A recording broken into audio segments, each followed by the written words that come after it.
Okay. Can you come closer? No, take all the time you need. I said take all the time you need. No, I was saying, can you come closer? Oh.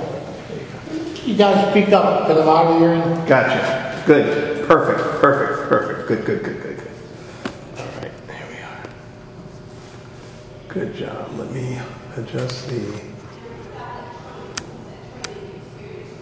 Okay. There we are. Control that. Beautiful.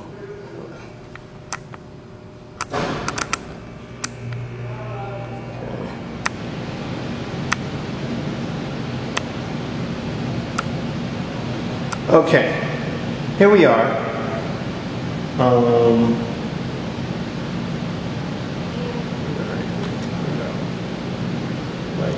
And today's date is November the 1st, 2012. And the name of the person being interviewed is James A. Caporale. Yes. Okay, Mr. Caporale, okay. And what is your birthday, sir? My birthday is January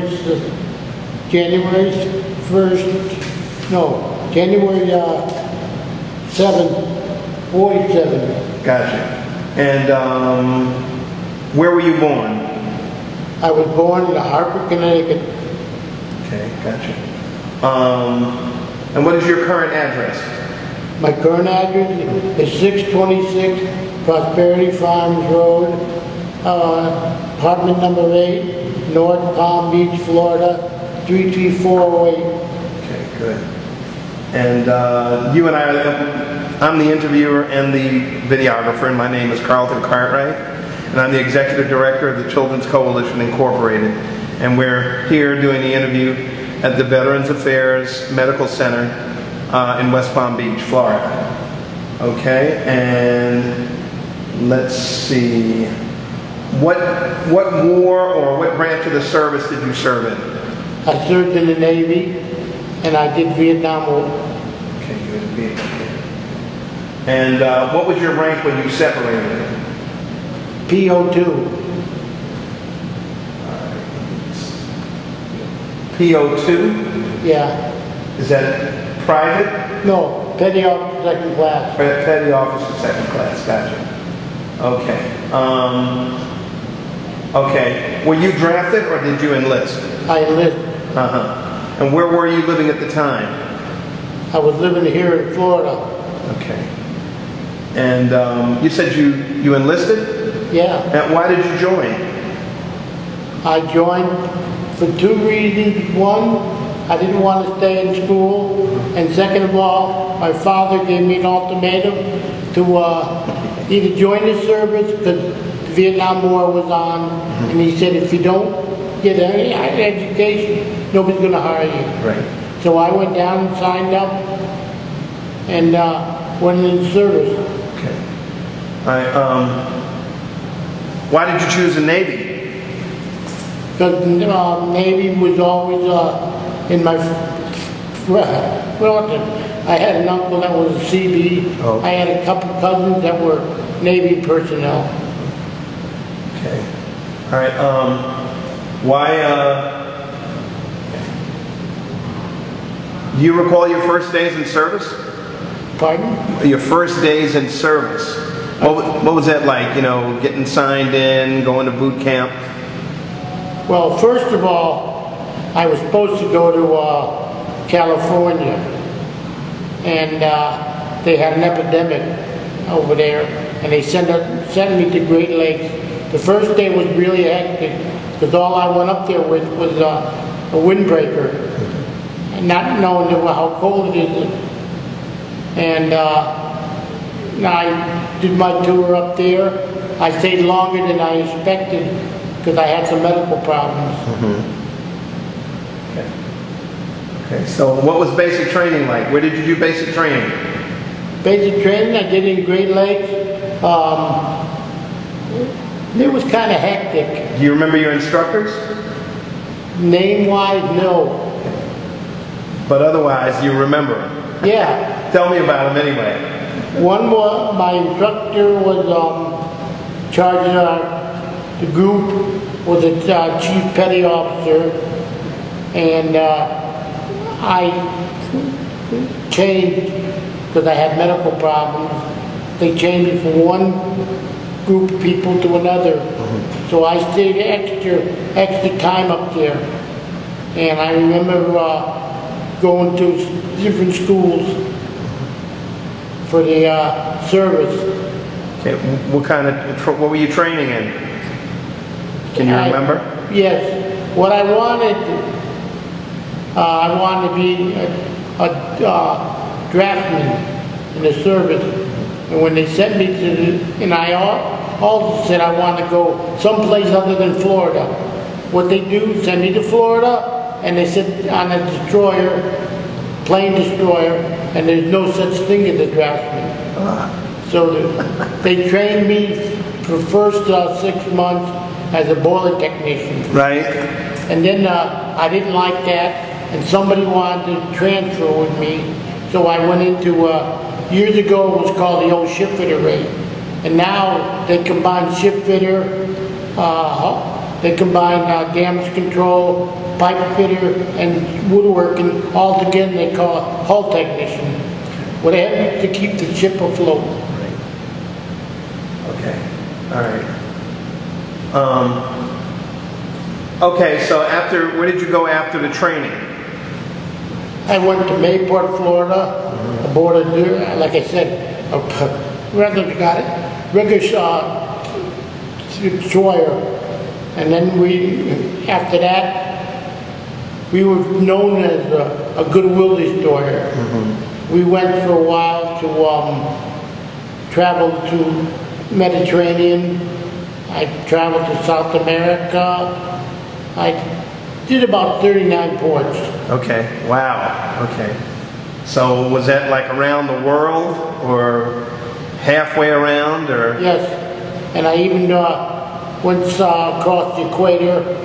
I went as far as north to Halifax, Nova Scotia, as far as west to San Francisco, and far as east to Australia. Oh, okay. All right. All right. Okay. All right. So, okay.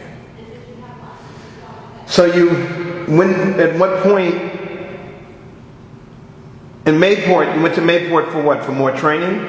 No, I went to Mayport to go on the ship was stationed there. Okay. So, all right. At what point did you go to Vietnam? Did you go to Vietnam? Yes. Okay. I did my tour on to shore out of Mayport, and then they sent me to Norfolk, Virginia on a Goddard missile destroyer. And after I was on there for about 6 months, they decided we were going to go to Vietnam. Okay. We stopped in Hawaii to get ammo to bring over there, and then they had us go to Vietnam. But what they did, they took, on the Scotty missile destroyer, they took off 2/3 of the crew because they said it wasn't a war, it was a police action, and they put a black box on there for information. And I was in charge of that, the black box from the ship to Saigon. But what the funny part I didn't get to, when they paired the two ships up, you had a sister ship. It was the same ship I just left. Okay. So I knew both people on the ship. Okay. What do you mean both people? What do you mean? You knew the crews? I knew the crew. I knew the crews on the Forest Royal, and I knew the crews on the Barney. Okay. Okay. So again, okay, you said you were in charge of, I guess, the care, I don't know, monitoring the black box? Yeah. Yeah, I'm trying to get to specifically what your job assignment was. My job assignment was to take the information off it and bring it into Saigon. Okay. We used the motor whaleboat to and from the ship. Okay. All right. Did you see any combat yourself? Yes. The way I saw the combat was they made a new special boat for going through the rice fields and the sampan called the flat bottom boat. And I was on a train that was supposed to have been a South Vietnamese. Come to find out he was a North. He killed the other guy on the ship and he came after me. Because all they did, when they killed somebody, they took their uniform off. Right. So you couldn't tell the difference. Yeah. So what happened? How did that, come on, tell me the story. What happened? What happened? I killed the man, threw him over the side, and went back to the ship. Okay. And then all of a sudden, there was a helicopter flying over, and by some ungodly reason, he dropped some of the Agent Orange on the ship. Oh boy. And that was my duty to clean that stuff up. Oh, great. On the ship. So that's why I got medical problems from that. Okay.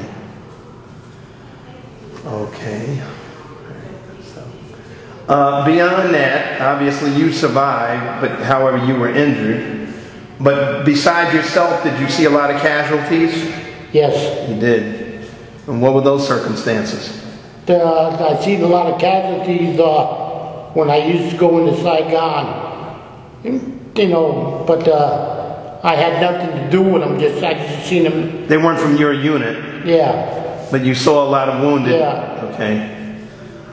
Okay. Tell me some more about. Tell me about a couple more of your most memorable. Did my time, and they asked me when I come back if I wanted to join the reserves because I had time in the active. So I did my last part of service in the reserve forces. Okay. And I also worked with the Seabees, and I worked with the Coast Guard. Oh, okay. All right. And where did you do that? Where were you doing all of that? The Seabees. How long were you in Vietnam? We were in Vietnam about 6 months. Oh, okay. And so. And I went work with the Seabees back here in the States, and the Coast Guard. They had it over in the Loran Station and also on Peanut Island.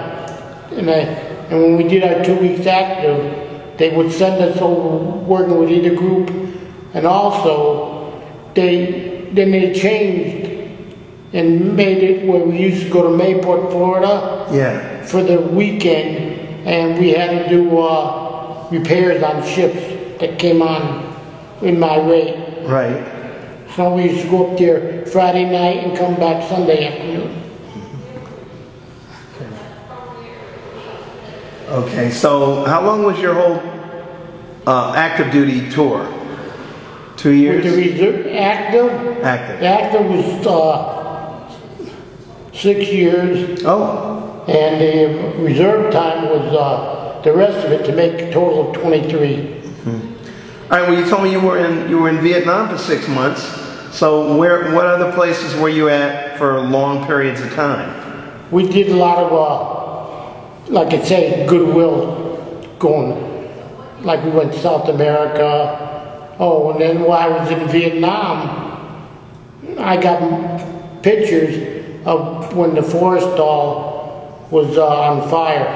The what? The Forrestal aircraft carrier. And they sent us over there to put the fire out. Okay. And the rest of the time, like I say, was reserve time, going up to mostly Mayport, Florida, doing repairs on like a tender or, you know, for some ship that couldn't do. But the most of the time, it was a short period in Vietnam. Yeah.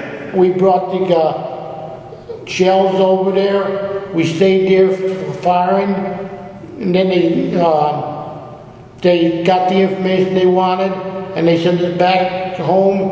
And I did Mayport, Florida, at the SEMA, which is the repair division. Mm-hmm. And every once in a while we go out to see down to Brazil or go out down over to the Mediterranean. Right.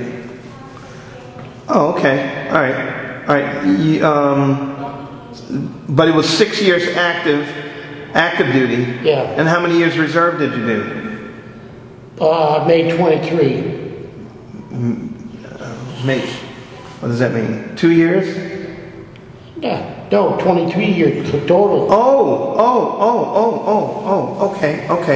So you did 29 years. Yeah. Oh, I got you. 6 years active, and then you came out and you stayed in the reserve. Yeah. Gotcha. Okay. Because they were going to train me when they re-amputated, built battleship, the Iowa. They wanted me to go on that. And besides that, I went down to Key West, where they had a unit called the hydrofoils. Yeah. And which is a little different than the hydrofoils you see in civilian. The bow and the stern comes up and it creates a regular ship, you know. There's only 18 men run this. And I saved the Navy a couple $1,000, a few $1,000, because when they brought them back into port, you had to scrub all that barnacle stuff off. Right. And I come up with a solution that saved the time. Cut it in half the time. So they gave me a little plaque and of the ship and told me they thanked me. Okay. All right. Where we at now? Were you ever a prisoner of war? No. Good. All right. Were you awarded any medals or citations? Yes. All right. And how did you get them? Being active, I got a few inactive for being in a certain area at a time. And then I got a few in the reserves. Okay. All right. Cool. Okay. So, tell me about this Agent Orange. How has it affected you? The Agent Orange gave me diabetes, which I never had, and I died from the diabetes. I got heart problems. They had to do the bypass. They had a lot of problems. I had a lot of problems because, and first of all, when they used it, they said that it wasn't contagious to use. And they come after a few years, they decided it had an effect on your body. Right. So that I got diabetes, I got lung problems, heart problems, Right. and it made me impotent. You can't have sex. Right. Okay. Great. Anyway.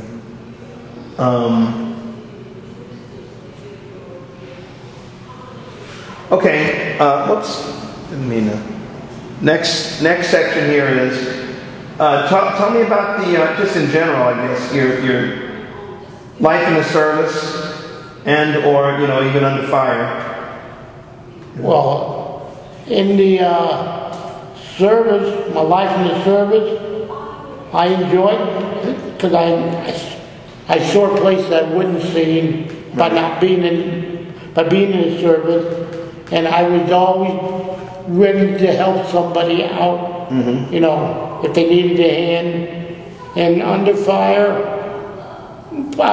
that was kind of rough when on the boat, because I didn't feel that, how should I say it, that we should be in that kind of situation. And, sending us to use the boat, motor whale boat, that's like a small cabin cruiser. Right. And there wasn't no armament on there. We're sitting ducks. Gotcha. Okay. How did you stay in touch with your family while you were, on active duty? I called from the States. Then when we went to Hawaii to get the ammo and stuff, I called from Hawaii and let them know I was going to Vietnam. And my mother and father would make them mini tapes, you know, so I could hear them voice. Right. And then I would send one back to them. Okay. Okay. How was the food overall in the service? How was the food? I felt it was pretty good. Okay. Did you have plenty of supplies wherever you were at? Yes. You always had plenty of all the things you needed? Yes. Okay, so tell me about your stress level and pressure. How was your stress level and your pressure level? When I got out, I had a rough time. If I looked at something like a flickering fire, candle or something, yeah, I'd just go in a trance.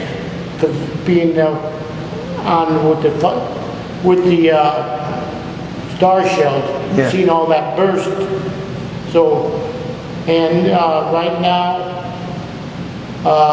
I'm under medical treatment for depression. Okay. Okay. So, hey, in your off time or spare time when you weren't, like, you know, really at work, what did you do to entertain yourself? If we were out to sea, I did it.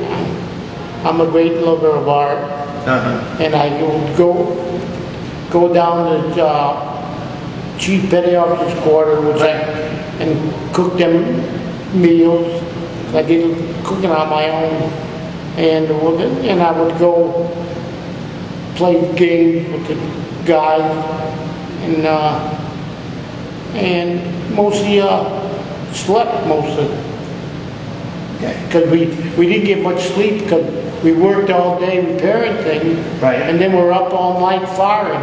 Because my job was damage control like a firefighter. I had to be on call. Okay. And then all of a sudden, a couple times they brought USO shells aboard the ship, and my duty there was to put what they call the hot suit, silver suit, and you could get wet before you went in, but couldn't get wet after because it would start steaming up. Really? And my job was to give for their helicopter was having trouble on fire. I had to pierce the gas tank with liquid so it wouldn't blow up. Right. Okay.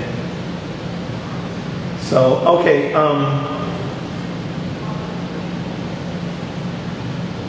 okay. What did you think of your peers and your fellow officers? Well, what did you think of officers and your peers? Sometimes they were kind of nasty, but I always took the situation because they had a job to do, I had a job to do, and the officers, the higher ranking, they may tell you to do something you didn't like, but if you just thought about it, you know, and then the POs that were in charge of my workstation, I enjoyed it, because we all got along. But the first, like I say, the first ship I was on, the Forrest B. Roy, the hull was put in 1941, so there was no air conditioning, just ventilation air. And we got to get it. And then when I went to the other ship, they had air conditioning, stuff like that. Okay. Go back. Hey, did you see any USO shows? Yeah. Oh, you did? Yeah, they brought a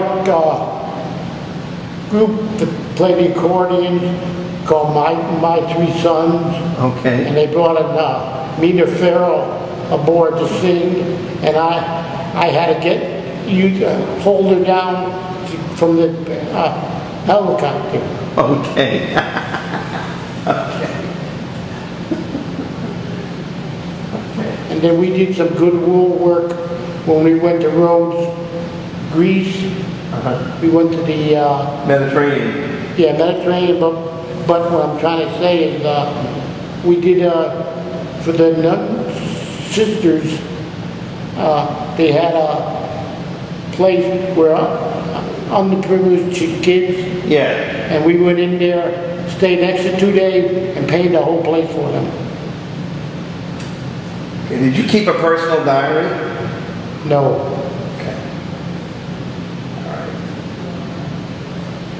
All right. Well, I know you separated. I'm going to ask you about this. I know that you separated, but then immediately you picked it back up by, joining the reserve. Yes.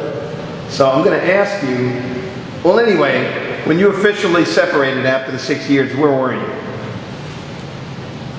After physically, I went back home with my parents, and 2 weeks later I got a thing in the mail to go up to where the reserve force was. Right. And they asked me, because I don't know if you know, you do your time, but you got so much time afterwards, they can call you back in. So they asked me to join the reserve. I said, sure, as long as I knew what it was all about. And I joined it, I think it was about a couple of months before I got into the reserve. Okay, okay. All right. So besides the reserve, as soon as you got out, what were some of the things that you did immediately? You said you went back home. Went to Connecticut? I went back home to my folks. Okay. And I took care of my parents. They were sick. Oh. My father had Lou Gehrig's disease, and my mother had another muscle disease. And I took care of them and went back to night school to learn EMT. Did you use the GI Bill? Yes. Did you use it for just school or a house or what? Well, I used the GI Bill is for going to trade school to learn the something about medical, so I could take care of my parents. Gotcha. And I also put in for get some money. Like they give you money for if you want to buy something. And then also I went to, after I went there, I went to college. I did 2 years of college. Oh, okay. For architects drafting. Oh. And I worked with architects out of Palm Beaches. Okay. Okay. What did you work with them on? On? Yeah. The houses. I was in charge of checking the plans, make sure they were up to codes for a restaurant and hotels. Okay. And I did the artwork, some artwork for, you know how they call them architecture rendering. Yeah. Where you draw the building, how it's going to look. And I did that for them. Was that your job, your regular job? Yeah. Oh, how long did you do that for? Pardon? How long did you have that job? 10 years, 20 years? No, I had it 3 years, and then Palm Beach County put a moratorium in where the sewers were backing up. So they stopped building for a while. And then I went to look in the paper, and I saw where they were hiring draftsmen in Pratt Whitney Aircraft. Yeah. And I went to work for Pratt Whitney Aircraft. Oh, okay. How long did you work for them? I did for a while drafting, and then I did sheet metal work, and then I moved on to having the ability to coat parts, and I worked a total of 26 years. For Pratt? Or? Pratt. Wow. And then when Pratt moved back to Connecticut, Yeah. they let me go. Said they didn't need my job up there. So I went on the internet and got a job, put in an application to work here. Okay. At the hospital? Yeah. Oh, okay. And I worked here doing housekeeping and laundry. And then when my diabetes started getting worse, where I would climb ladders, dust overhead, I fall off. Oh. So they asked me to take a disability retirement. Right. And I took that, and then finally I put in for my disability from the service, and that's what you see now. Okay. Did you make any close friendships while you were in the service? Yes. And do you continue any of those relationships today? Yes. On the Forsby Royal, they have every year they get together. And I went one time, and when I went there, the guy that trained me on the ship was there, and we chummed around together. Okay. Okay. Yeah, he lived up in St. Augustine. Did you join any veterans organizations? Yes, I belong to the Vietnam Veteran Memorial. I belong to VFW. I belong to the couple other ones, but I can't remember the name. Okay. American Legion is one. All right. Okay, well we got the career. Okay, so we just about, let's see, 20, 30, we're good. All right, so we know what you did as several careers after the military. Let me ask you a few more questions. Did your military experience influence your thinking about war or about the military in general? Yes. In what way? I was one of the kids that would always older than my younger kids in high school. Yeah. And it influenced me to not to be so cantankerous and right from going, you know, I have a bad little mouth. Okay.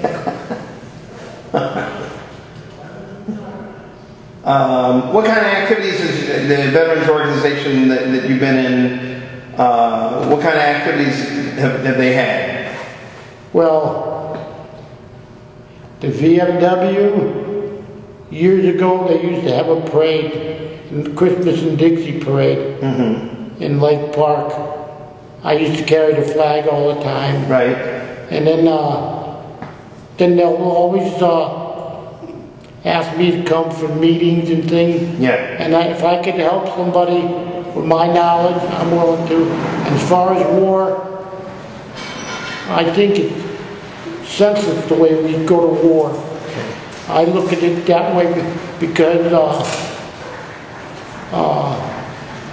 as far as going to war, like what we're in now, they're never going to get anything accomplished because I see movies of Vietnam after 20 years. Yeah. And they're living just like they were before we went over there. So we're killing our men for no ungodly reason. And like when we went to Vietnam, the French, we came over to help the French out. Yeah. As soon as we pulled in, the French said goodbye and left us there. So I think it's senseless. Okay. Have you attended any reunions? Yeah. Okay. I did the one out of Norfolk, Virginia, a couple times, Rhode Island. Okay. How did your service and experiences affect your life?